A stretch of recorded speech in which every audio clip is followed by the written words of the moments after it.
And one. Well, good morning, good day, good afternoon, good evening, good night, wherever you are in the world. I'm PL Stewart, John Kingdom Saga.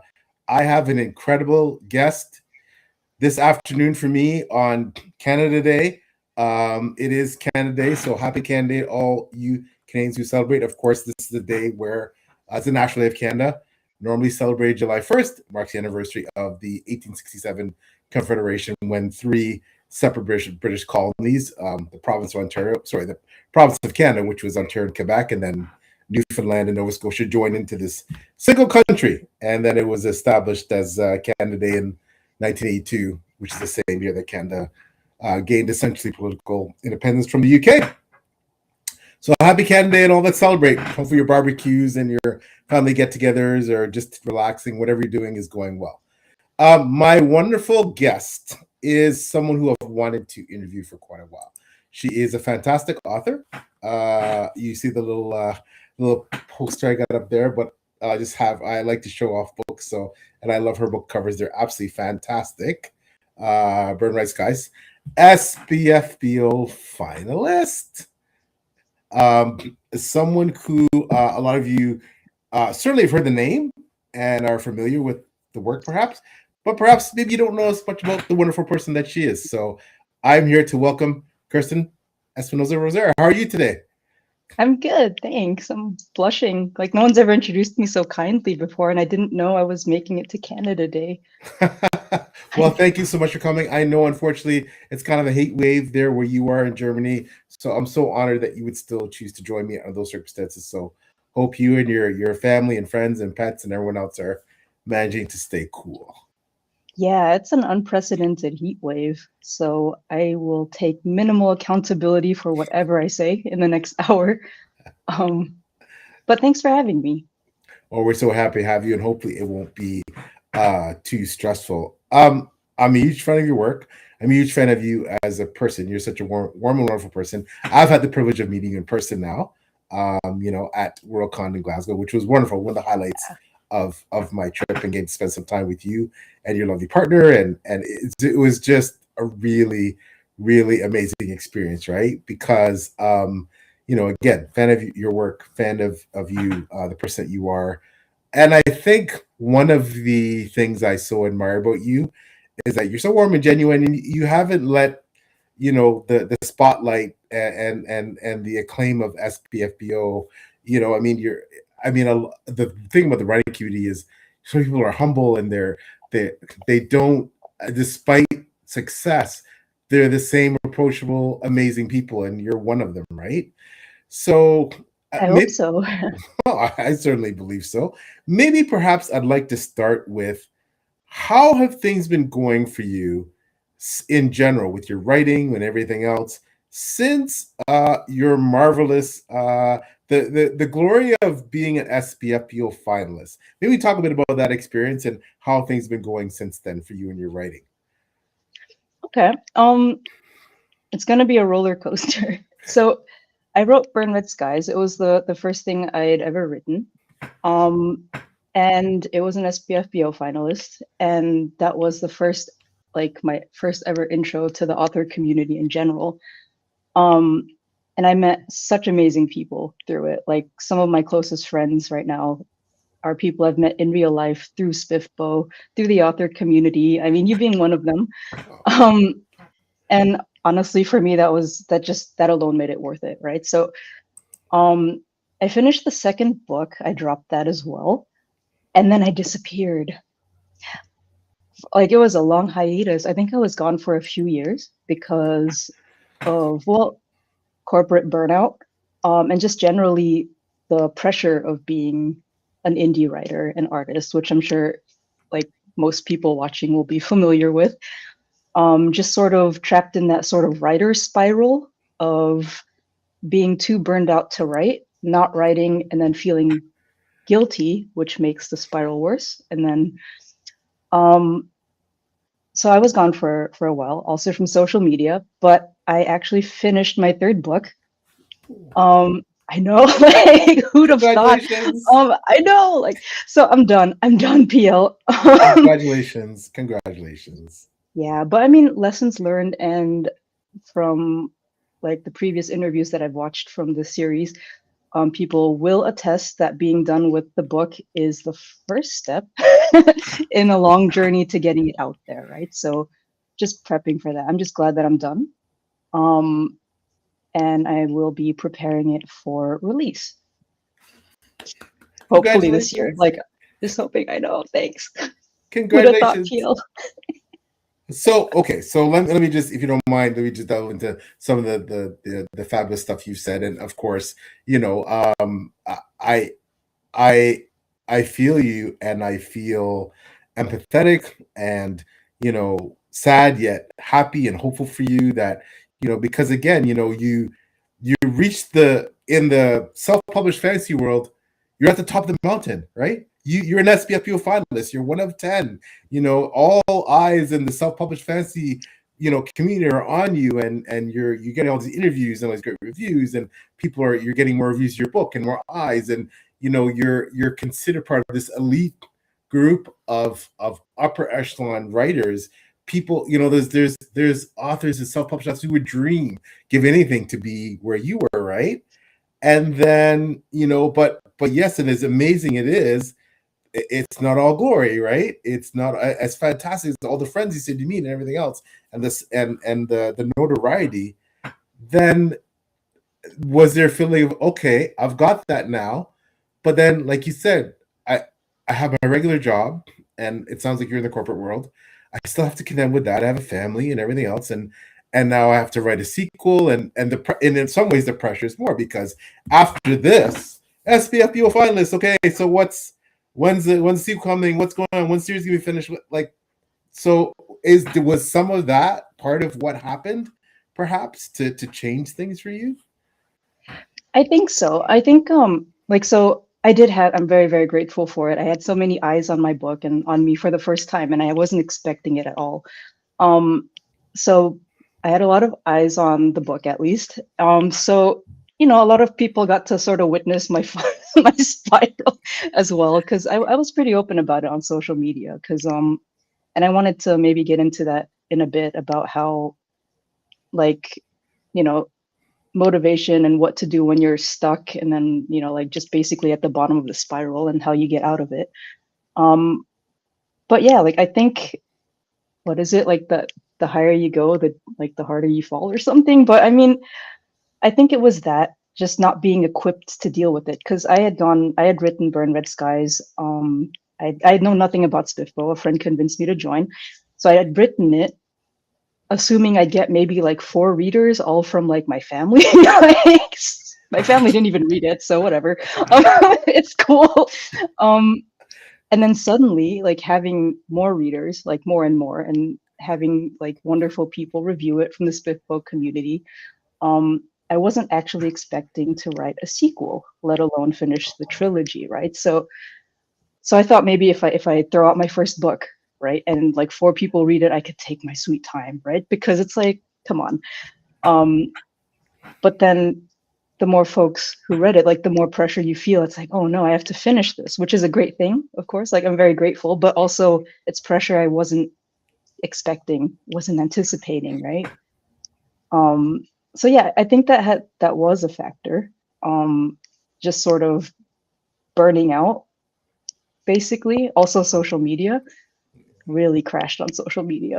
Like, if you follow me on Insta, I'm so sorry. I will come back, I promise. And you post such amazing things on Instagram, all your artwork. We're gonna get into you being an illustrator as well, but yes, sorry, please go ahead. But yeah, I do want you to, once you're finished your thoughts, yeah, perhaps do touch on, because I think what you've experienced, unfortunately, while somewhat traumatic for you, and you've obviously come out of it, and kudos to you for coming out of the other side, that I think you're certainly not alone, and I think you're hinting at that, and I think you have a lot to offer in terms of guidance and support for people who are there. So please, yes, when you finish your thought about where you're going next, yeah, I'd love to hear, and I think the audience would benefit from knowing, how do you get out of that kind of a situation, right? All right, so I don't think I would call it guidance, but more like, please don't do what I did, or just like lessons learned from my own terrible experience. So like, if you're down, how can I explain it? Like, I feel like once you've crashed out, once you've hit the bottom, it's really hard to get out there, right? Like we're all creatives, you know what it's like when that creative spark is gone, right? And it was sort of a like a like a cycle, right, of self-defeat. Like I mentioned earlier, if you don't write, you feel terrible about it, adding to the burnout, and then the burnout makes you not want to write, right? So the thing is, I always thought that my best writing came from when I was super inspired and motivated, right? And it's not wrong, but waiting for those moments, especially when you put so much pressure on these moments, causes you to crash out more, right? Like, so I would just wait for that perfect moment and then not write anything in between, right? So it's like I'm thinking, I'd wake up thinking I'm so unmotivated, I'm not gonna write. I'm gonna wait for this moment that might never come, right? So that's why it took so long for me to finish book 3, because I always thought I had to wait to be in that zone. Yeah. But what I learned was that even when I wasn't motivated, I would sit down and write stuff like, my sentences would be, your best prose isn't going to come out when you're burned out, right? But I would write things like, he sat down, she glanced at him, annoyed, banter, banter, banter. Like, that's all I wrote, right? Like, super not motivated. Everyone's capable of it, right? Like, he breathed poorly. I don't know, stuff like that. But the thing is, like, unmotivated Kerstin set the stage for like motivated Kerstin to come back and sort of, like you've got the choreography of the scene in these simple sentences. But when you come back to it, when you're feeling a bit more motivated, it's easier to work with that than nothing at all. So like I wasn't putting pressure on myself to come up with like a completely new scene, like, and it would be brilliant, first try. It was more like setting the stage, because the more distance you have from that scene, of course, like the more you can think about it in the future. Like, I'm sure we've done it. We've all written rough drafts and then come back to it and been like, did I write that? Like we've all done it. But I think that's the one thing that I wish I could like share with everyone, that I want everyone to know, and that I wish I had known in those moments, that even your least motivated self can come up with a choreography for a scene, right? And I mean, if it's crap, just take it out later. But I think it's easier to work with something that's already there than come up with something on the fly, right? Like even my most motivated self will not come up with a brilliant scene first try, but it can work with the scene that's already there.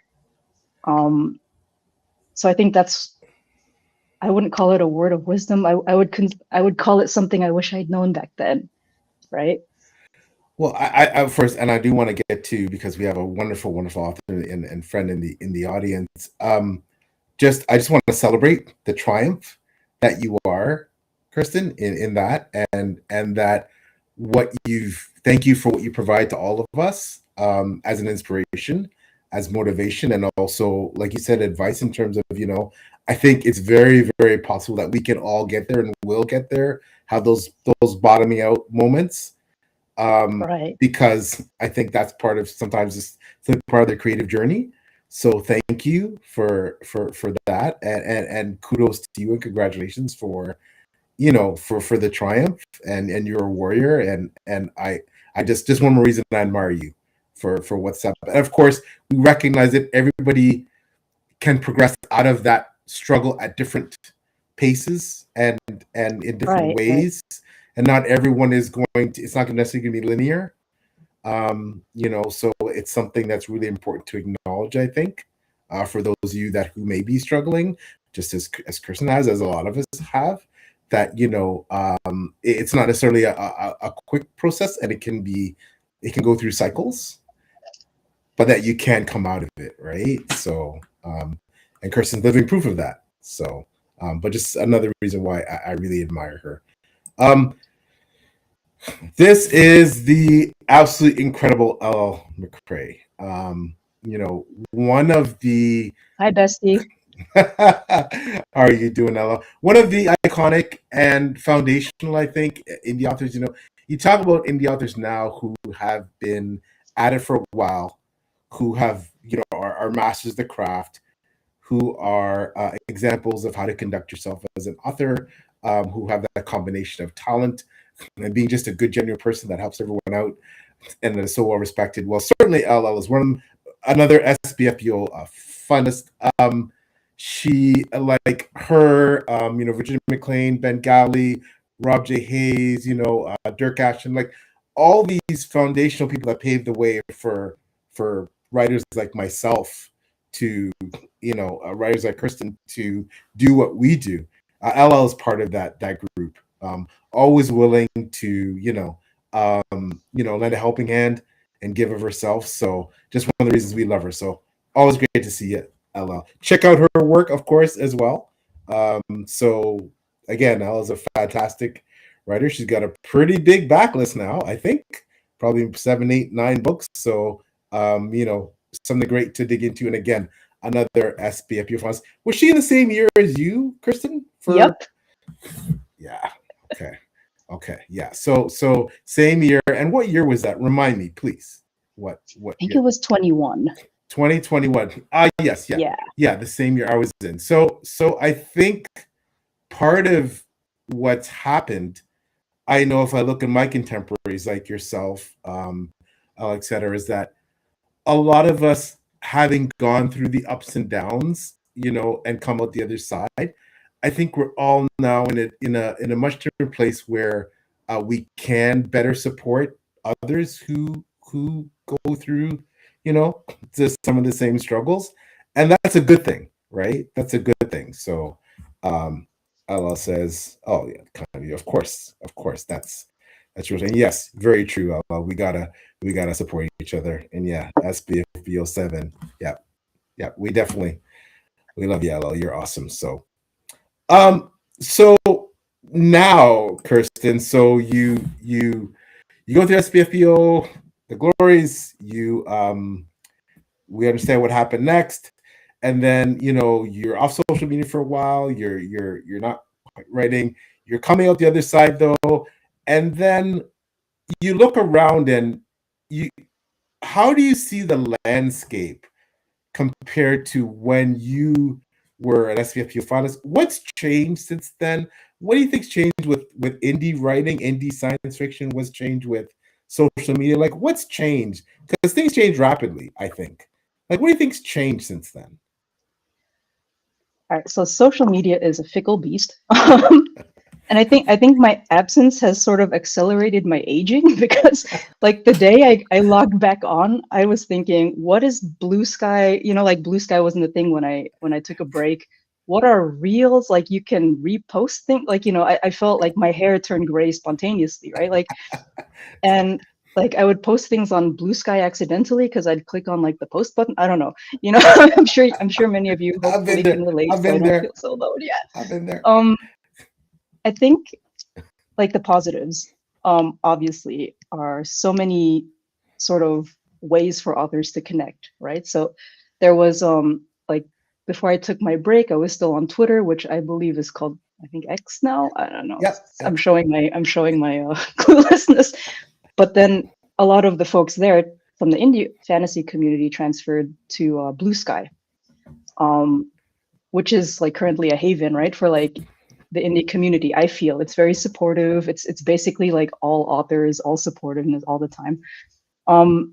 So I think it's great that there's like more, that there's more, are more possibilities for authors to connect, and that the community is getting greater, and with that more resources are coming out. So I feel like there are more people trying their luck with editing, like cover design. And I think that's great because that wasn't quite there. I mean, it's only been, what year is it now? Let me show my age, 2026. So it's only been like 5 years since I wrote Burn Red Skies. But I think in that time, there have just been way more resources available, which I think is fantastic.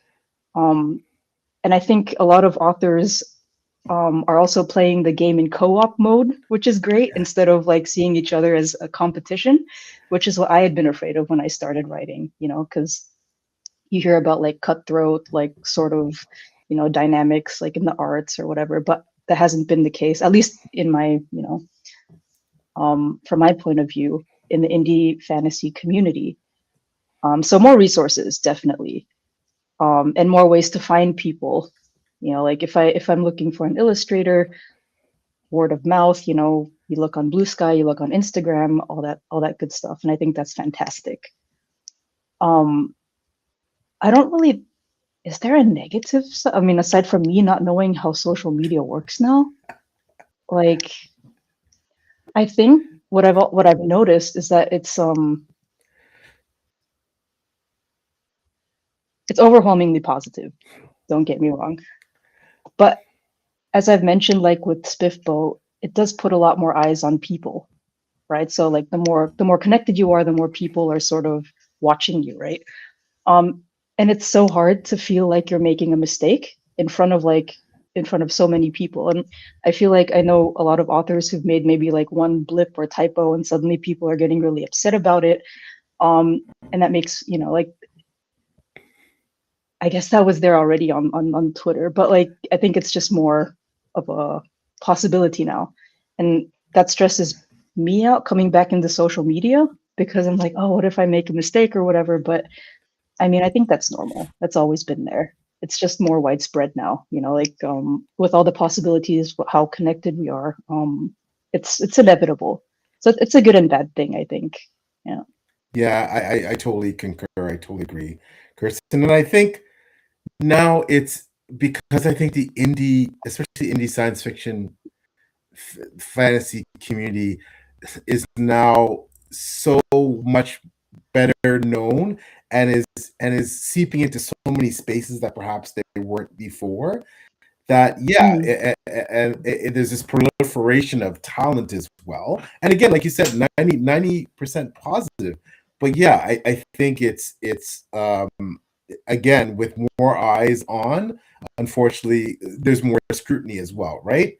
And the potential for trolls and things like that. And right. but overwhelmingly positive. And I think nowhere did I see that more on display than when I went to my first major con. I've been to other cons in Canada at a much smaller scale, and those are fabulous. But going to WorldCon in Glasgow, where I had the privilege of meeting you and LL and people like that, like I was just I can't even describe the experience. I'm still sometimes I still buzz when I think about that. Yeah. What was it like to be at a huge convention like that, where you're meeting a lot of people you've had these wonderful online friendships with for years, and now you're seeing them, people who you're meeting new people. Like, what can you tell us what that was like, and what's it been like to know that that is out there as kind of one of the highlights? Um, well, I mean, first, obviously it was fantastic, right? Otherwise, I wouldn't have shown my face again. Um, but I want to say, like, I'm super introverted. Like, just so my answer might be influenced by my inability to socialize. Um, so like, so I think Worldcon was maybe the second con I've ever attended. Um, and it was fantastic. You know, it was kind of like Disneyland, where everything is so exciting and so new, and you're basically like on a roller coaster that plunges, but only plunges. So like you're always like on alert, like the feeling of sort of like, you know, free falling, I guess. Um, I think it was like I learned a lot, meeting people in person, listening to the panels, which were fantastic. Getting tips on if ever I gather enough courage to like, you know, have my own, like sell my own books at a con, and meeting people in real life. I think one of my favorite games was like, are you as tall as I expected you to be, right? Because we only knew each other, especially in 21, right? Everyone was like, it was virtual, pandemic and everything. So meeting people for the first time was fantastic. Um, and I think I was overwhelmed by how supportive everyone was, because I think Worldcon in Glasgow, everyone was mixed together, right? Suddenly you had like really famous trad authors Yeah. and like people like me who were, you know, just starting out, trying to get a feel for the scene. But no one, like, at least in my experience, right? Like purely from my experience, like I didn't feel different, Yeah. you know, like, and I think you know, I'm pretty open about my struggles because it's not really pretty obvious about it. Like I can't even hide it. But I think if people notice I'm struggling with something in the indie community, like with writing or, you know, art or whatever, they were really willing to help, which I thought was fantastic. And that's not something I expected in such a huge con, because everyone's so busy, right? But I think the folks who took time to sort of, all right, we've all been there, Kirsten, like don't worry about it. I think that's something you can't buy. Like it's not something you can really. It's not something I was expecting. Let's put it that way. And because I was terrified of going to such a huge con as an introvert, but I felt very welcome there. Well, I can say that you were one of the people that put me at ease. Not that I per se felt, and I think a lot of us are, and to varying degrees, of course, introverted, extroverted, some combination thereof. I'm actually somewhat introverted myself, but I think I was so buoyed by incredible people like you and LLO people I was meeting, and Tim Hardy, and it was just, I think I was just on such a high. I think that, I naturally, I was so anxious to meet and see as many people as I could that I had these, like I said, these relationships with, these online friendships, just to meet them, hold their hand, hug them, talk to them, sit down, have a conversation. I didn't want to lose. I took so many pictures, my wife and I, that like, I didn't want to, like, how do you don't know what's going to happen tomorrow. Will I have this opportunity again to sit down and talk to Kerstin, who I adore, right? Will I talk to Tim Hardy, who I adore, to talk to, all these people, and have those moments, in person. Like, who knows what will happen, right? So I didn't want to, I was so, but I think definitely for me, I know my social battery at the end of the day, I was done. Like, I was like, yeah, Deb and I were just we were just veg. We were done, right? But at the moment, you're just like, oh my gosh, there's so and so, and and then you talk and you lose yourself in the conversation, and then it's a bunch of you and you're laughing and joking and crying and everything, and then when it's done, you're kind of like, oh, right? That's how I felt. Yeah. Right. Yeah, like I gotta say, I had my safety people around. Like, basically, if I was feeling drained, I'd see you in the background, or LL or Tim, and I just sort of like gravitate like subconsciously like, towards you guys. And that helped a lot. And it was, but yeah, it is a lot. Yeah. Yeah, it's a lot, but it's also much. And you said with the panels, and you're taking all this information, and but at the same time, very uplifting, right? And I just want to thank you for being one of those people too for me, and like, just so kind, and you and your partner, both just such amazing people, so incredible, so welcoming, supportive, and like you said, kind of like a safe zone when it's like you feel like you need an off ramp. And I would see you guys saying there, oh, come hang out and talk with y'all for a while. And that was Deb and I, and Deb loved you. Always talks about you, how amazing your partner, and yeah. So it was great, but also you see the stage and the scope of what some of the stages of what you're part of. I think that was also a bit, in some ways, it wasn't intimidating at the moment, but now I think back, like you said, you're with authors of all levels of fame, but everybody's all together and all, like, you can be sitting, sitting next to Mark Lawrence and chatting, or Joe Robert Crummer, whoever, as just like you're sitting talking next to, like, you or Tim. Like, it's the atmosphere. It's all very collegial. It's all very, the sense of togetherness and unity. But yet you realize, oh my gosh, that's Mark Lawrence. You know what I mean? Like you have those moments, right? So, but it was wonderful. It was one. Yeah, like I was definitely starstruck. A lot of the times, just like watching people casually walk by too. Like, yeah, that was great. Yeah, that was amazing. And it just reminded me again how amazing what an amazing thing I'm part of, right? So, but I do want to get into a bit more about you and the story and the writing. So, how did it all come about? What were the origins of Kerstin as a writer? How did you start? What led you to fantasy? How did you become, the author of these books, including this SPFBO Finalist? How did that happen? So I am first and foremost an illustrator. I draw fantasy. I draw a lot of dragons, a lot of fantasy creatures. And it was always like, for example, And my friends have always been sort of encouraging me to express myself more, like verbally, because I always had a hard time expressing myself with words, ever since I was a kid. So they were just like, why don't you take these drawings, these dragon drawings, these character drawings, and make a story out of it? And I thought, what? That's ridiculous. So I started, like he sat down, like, exactly, right? Like how do you even start writing? And then over time, I sort of developed the stories for the characters, and the dragons, and at some point a plot takes place, and I guess that's how I started drawing, or started writing, sorry, based on my drawings. And then before I knew it, I had like a giant manuscript, right? So Burn Red Skies, before I edited it, was about 1,000 pages long. And I thought, no, Kerstin, like, you can't do this to people. Like, you cannot do this to your readers. So I kind of performed surgery on it.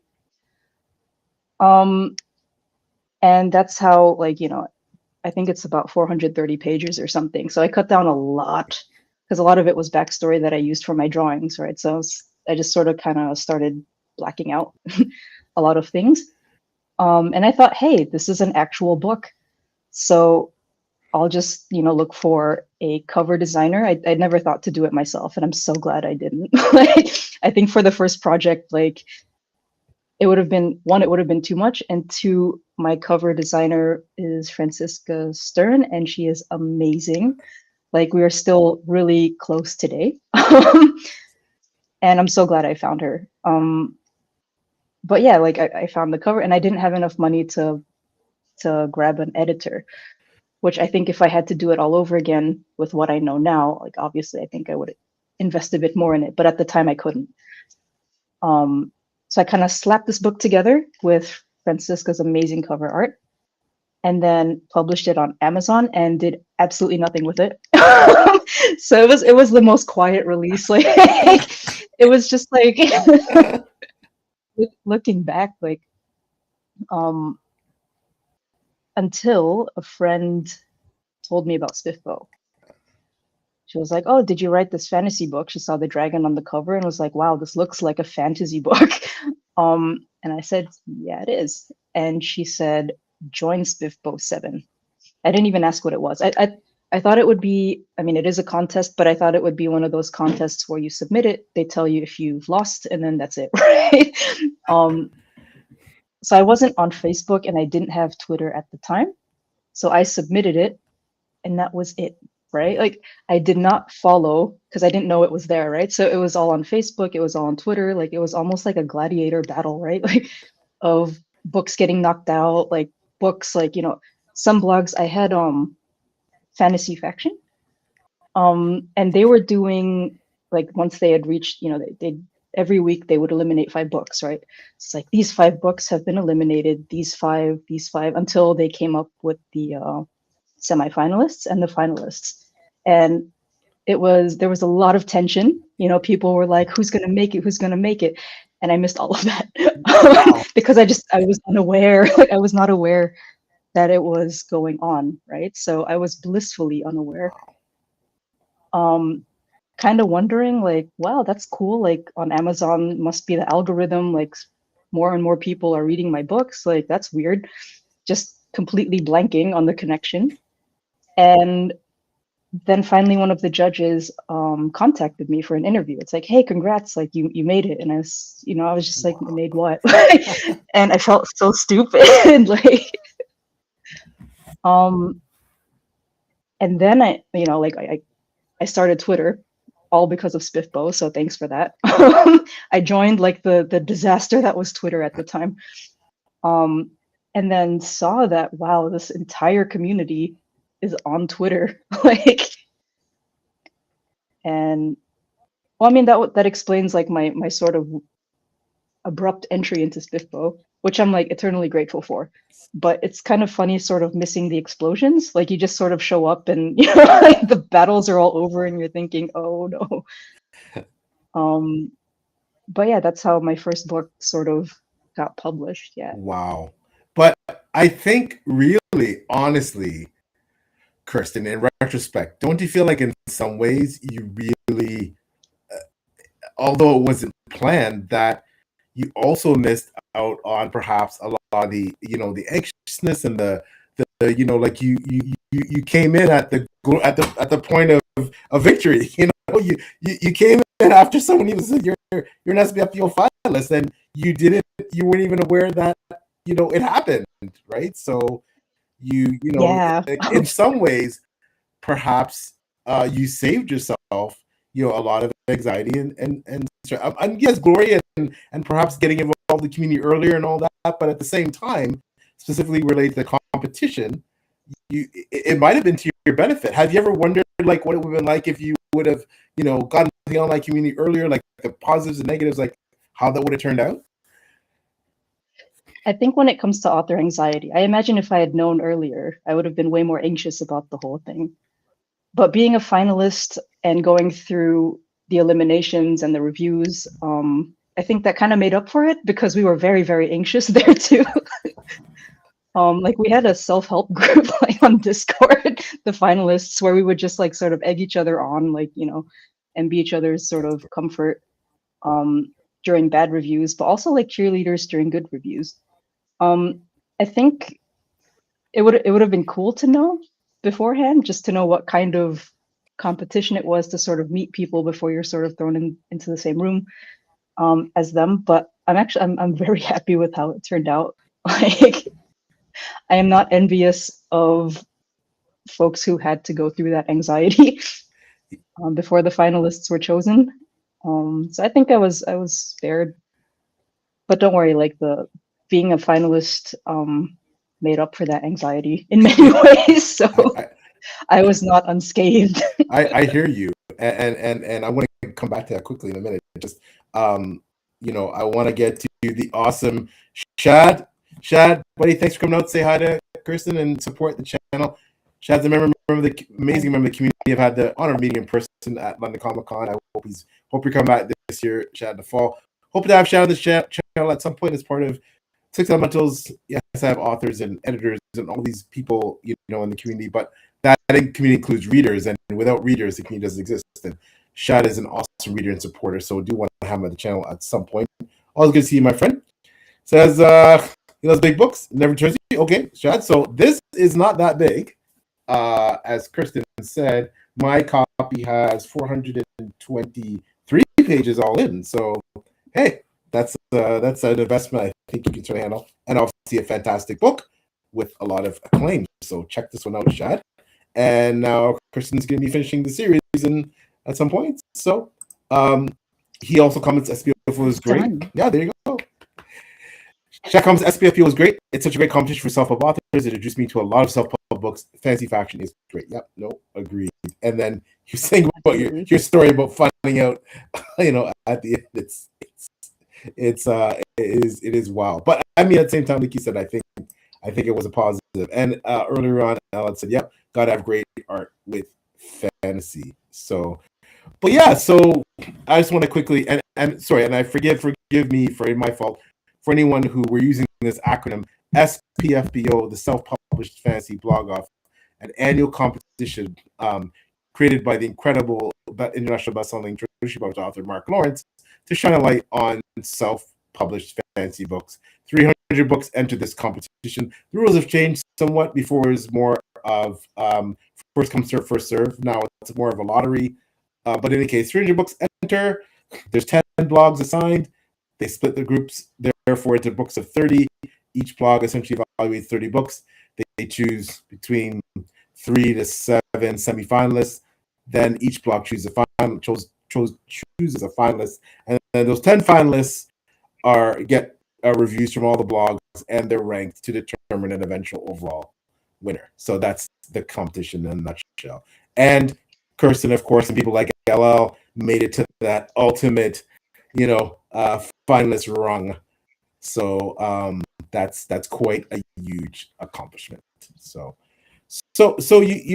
you're also, I will quickly want to say, Kerstin, you're also, like you said, you're in this group of finalists that, like, along with you, some really heavy hitters. Ella McCrae, Zach Cargill, Christopher Tar. Like, it was almost like, to me, that's like a who's who. And I'm only mentioning, I can't remember all the finalists that year, but it was quite the group, and a group of amazing people.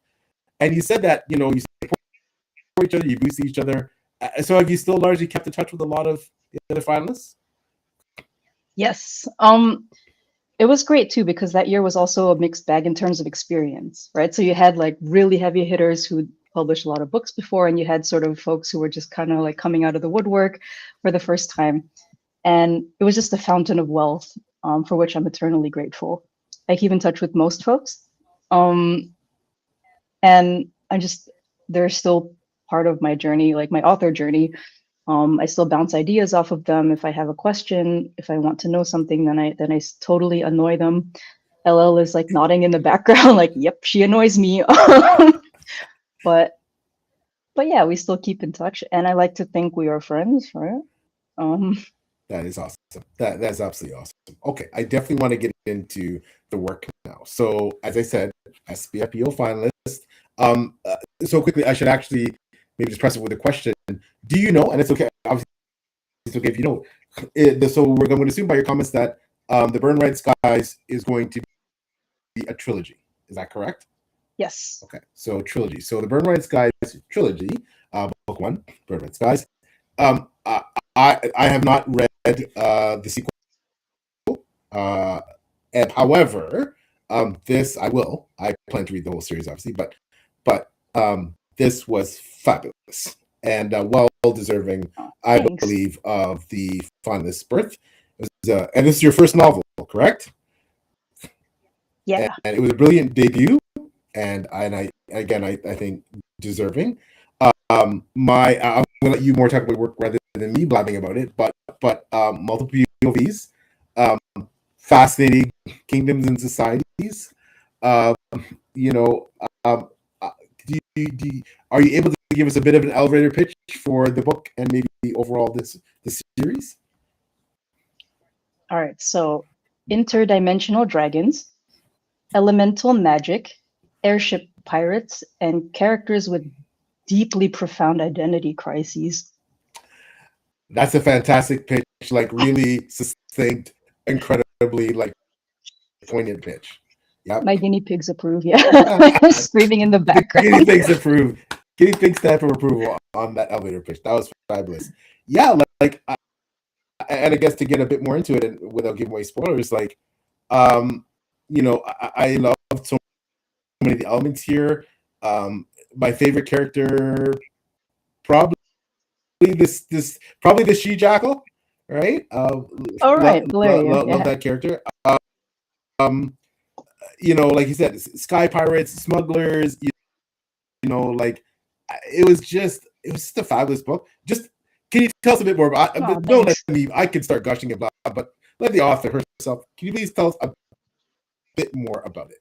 That's okay. Well, I mean, you kind of put the creative on the spot. We're kind of very critical about our own works, right? So I'm just like, there's nothing worth saying, but I'll try to overcome this just for you, PL. um, so like it's about a teenage girl named Dove, whose village gets sort of raised by the she-jackal. She's sort of on a vendetta. She's burning all these villages, and she comes out, like Dove comes out unscathed, and she spends the whole book looking for her brother. And then basically, in the meantime, she gets sort of elemental training in fire, becomes like a warrior, and is basically trying to equip herself to fight against a dragon that is already dead, right? And I think in the meantime, like I really like found families. That's like the biggest thing in like all my books. Just the ragtag group of people who consistently roll twos, especially on like diplomacy rolls, or and just like a lot of mischief and mayhem. It's basically like I like to explore how characters interact with each other, how they bring out the best and worst in each other, and basically how they sort of contribute their own goals and insights and dreams to the overall goal, which is slaying an undead dragon. Wow. Well, I mean, again, fantastic giving away what you can without spoiling the plot. I think some I'll just tell you that again. I'll try to keep it spoiler free. Some of the elements I loved about this book, the political machinations, the political unrest, right? This concept of, I love seeing rebellion against repression. Because you have kind of like this autocratic, very repugnant, like subjugator type person. I love the element, of course. I mean, everybody loves dragons in fantasy. It doesn't matter how the dragons manifest, whether they're like frying, breathing monsters or elemental earth type. Like, people love dragons. So obviously, dragons, even on the cover, dragons, you have most people, right, at dragons. So people are gonna love this. You definitely show what I love about your book. You show the plight of the common folk, the not the elites, not the upper echelon society, what the common folk were struggling with and going through under this despotism. You know what I mean? You have a character who's disabled, who's Ruffle, because I love to see those characters represented in fantasy, and that was fabulous. The found family, you mentioned that was, I think the whole smuggler plot was really, they were really, really compelling, right? Things seem to be revolving around like the plunder and the mayhem aspect, but they get involved in larger happening, and that's like things really got interesting when that happened. I think I loved like Dove's evolution. I don't want to say anything too much to spoil it, but yeah, that evolution was great. And you have a flawed character who's this daunting military commander, but they're ruthless and they're vicious, but they're also conflicted. You know what I mean? Like there's this personal toll that being with the responsibility that they carry. I think that there was just so much love. The primary characters were great. The secondary characters were great. The themes, you handled them really well. And I'm an author that looks for, and a reader looks for great thematic work, and you have great thematic work in this book. Genocide is like cruelty, oppression, racial purity, right? Like there's things that are quite heavy, but exceptionally well and adeptly handled in this book, and it's very fast paced. Like I think it's not easy for a writer to achieve the thematic depth of something that's like, it's goal. And you don't do similar to books like I hate throwing these examples out here, the Malazan Book of the Fallen. I know that's just a popular one I'm using as a comparison, because you don't do a lot of hand holding, right? Like you don't do a lot of like exposition to build. No, like you throw us into the world kind of thing, but it's so well done that like it's not jarring. Do you know what I mean? So there are so many great features to the book. One thing I absolutely loved was some of the customs, the culture, and there's I don't want to spoil it again. There's a way in your society, like a way of ending a conversation that you know what I'm talking about, that I think was just awesome. But yeah, I just thought it was just fabulously done. So yeah, and it confirms that art is very subjective, because you mentioned there's no hand holding, and some people love that and some people really hated it. And was that purposeful? Like, did you consider, okay, I could write it with a bit more, conversation with characters, fleshing out what the world is, or whatever, or more exposition, or just think, no, I'm just gonna throw them in there. Well, how was that process behind that specifically? Well, I can't really tell you if it was the right decision or not, but like I said, it used to be 1,000+ pages, right? Then I cut it down. And I think this is something that I would love to sort of work on in the future. Of course, we have to learn from our experiences, but I always think that I'm rambling, like even in writing. So I'm just like, man, this isn't really, interesting to say. Like, what are the important things that I can keep in? Like, what's superfluous? And then I just thought, okay, I'll just take this out, because I thought it would make it more like fast paced. So some of it is intentional because I wanted to sort of, I wanted readers to use their imaginations. And I don't like even just as a person talking to people, I don't like describing every little thing. I kind of was like, all right, so I want you sort of to use your imagination. So I left that stuff out, which in retrospect, maybe I left out a little too much, but I think, and some of it was not super intentional, but it's a bit of a balance, right? They always tell you to show and not tell. But then looking back on it, I think it's okay to tell a little more. Well, So I guess going from 1,000 pages to 400 is kind of a lot, don't you think? but I mean, Oops. okay, but SPFBO Finalist, right? So many people, many bloggers who we consider, good reviewers who know their craft, thought this was awesome enough to make it a finalist, right? And I think, and many people who read it after who weren't bloggers, many you attracted an audience, a following who loved your work, and I'm sure are really excited about the prospect of the third book and the series finishing. So, obviously you can't sell it short. I mean, clearly it was the right decision because if nothing else, it got that acclaim. So good for you.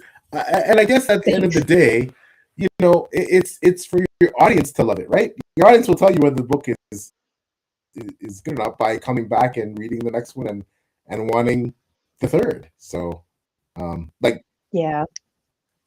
probably feel that way now, perhaps, now that. Yeah, for sure. I think generally I've stopped reading a lot of reviews because it is really subjective, right? And I think that sort of contributed to my spiral. So I mean, I'm part of the school of thought where I shouldn't meddle in reviewer spaces, so I just don't read them past the first 10.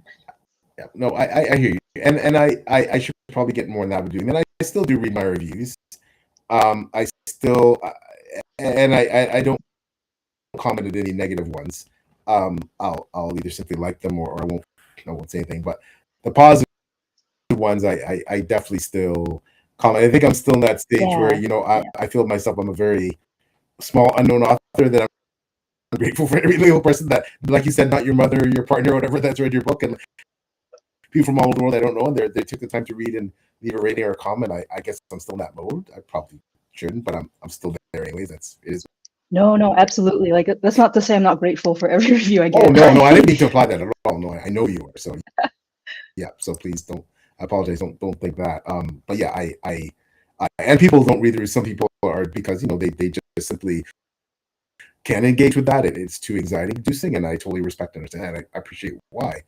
And then some authors are, I mean, if you have thousands and thousands of reviews, I mean, it's impractical to read all those, right? If you're an author with a wide audience. So, I think, but Burn Red Skies is still a pretty popular book, and I think with and of course I will read Rise Red Kingdom. I am very much looking forward to reading that, and you made the ultimate review, deal it. I respect and understand that, but are you able to reveal the title? And if not, no problem. Of the third book, and or are you able to give us anything non-spoilery about what the third book may hold? Either of those things, if at all possible. Well, I will have a title reveal soon, so okay, I can't. Yeah. I mean, y'all can guess in the comments or something, but see what you can come up with. I think the third book, you can tell I was going through some sort of break. And I made my characters feel it. So it is some of the most emotional and devastating writing I've ever done. Ooh. And I know, as we're very self-critical, right? As authors, as creatives.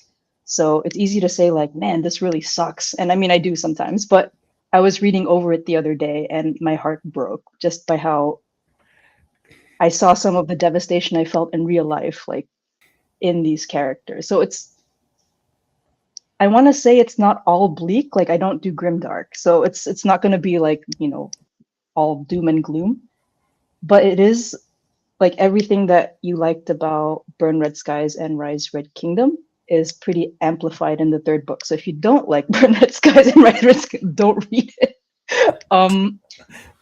But yeah, I think it was devastating to write and devastating to read, but not grimdark, dark. I guess Okay, that makes sense. maybe closer to that to the line of grimdark, but not quite stepping over. Is that kind of where you went? Yeah, like I'm really bad at writing violence, so there's none of that. But it's just like more like I mentioned before, like internal crises, conflicts between characters, stuff like that. And there are more dragons. So Everybody loves that. yay. Everybody I loves know, that. right? Like even the dragons are going through some sort of crisis. Oh wow. Well, it's a win. It's a win for all of us, your fans and your readers and people who support you and admire you, that you are finishing, and again, credit to you. We will wait till whenever it's ready. It doesn't matter how soon or how long. And very much looking forward to reading it. I think that'll give me time to catch up with book 2. Yeah. I think one of the things that we all have to remember sometimes as authors, that what we do is a privilege, right? It's a real privilege to be able to write and publish books. And there's people in the world who can't, for a variety of reasons. So but it's also a privilege as a reader to read books, to be able to read. It's a privilege, and it's a privilege to read your work, Kerstin. And of course, it's always also a very much privilege to know you. So thank you for all you do in the space. Thank you for writing fabulous books. As we're winding down, I know you have, like you said, you've made a bit of a comeback on social media. Would you mind letting us know where to find you following social media? And also, I want to go back because I have another question after we do this part. But just where to find you following social media? Where to buy your books? Anything you'd like to say, self promo wise, to hype up you and your work. Yeah, sure. Like I'm mostly active on Instagram. I like taking sexy book photos, like photos of the book, right? Sorry, I should have led with that. As you could tell in like the thumbnail above. So that would be k.e.rosero. That's my tag. I just love posting book photos, and I'll be way more active there now that I've finally finished this book. I'm also on Blue Sky. And I think I have a pretty unique name. So if you just put in Kerstin ESPINOSA ROSERO, you'll find me. There's so I'm on Blue Sky as well. I'm on X, but in spirit. Yeah. Like I didn't even notice that it switched, but I'm still there. So if that's your jam. Yeah, and you can buy my books. You can find my books anywhere, like Amazon, Kindle Unlimited. Yeah. Okay, fabulous. And so we'll go back to another question. So there's related to all this, and thank you for that, by the way. And all those links, by the way, those of you who watch the replay or watching the live, they'll be in the video. I've linked all of Kerstin's socials, etc. You are a brilliant artist and illustrator. Are you open for commissions? Do you do any of that for indies or anyone else? Or Yeah, I do cover design and illustrations. Yeah, I fell into it, and I don't want to leave now. So like I started out doing like special editions for Kickstarters, like the hardcovers for fantastic indie authors. And then I'm sort of transitioning into like normal hardcovers and paperbacks as well. So check out my Insta if you want to stare at them. If you want to get an idea of, yeah. Wow. So your Instagram has kind of like a living portfolio of your work. Website can we see them there? Like, how does someone get in touch with you if they want to acquire your services?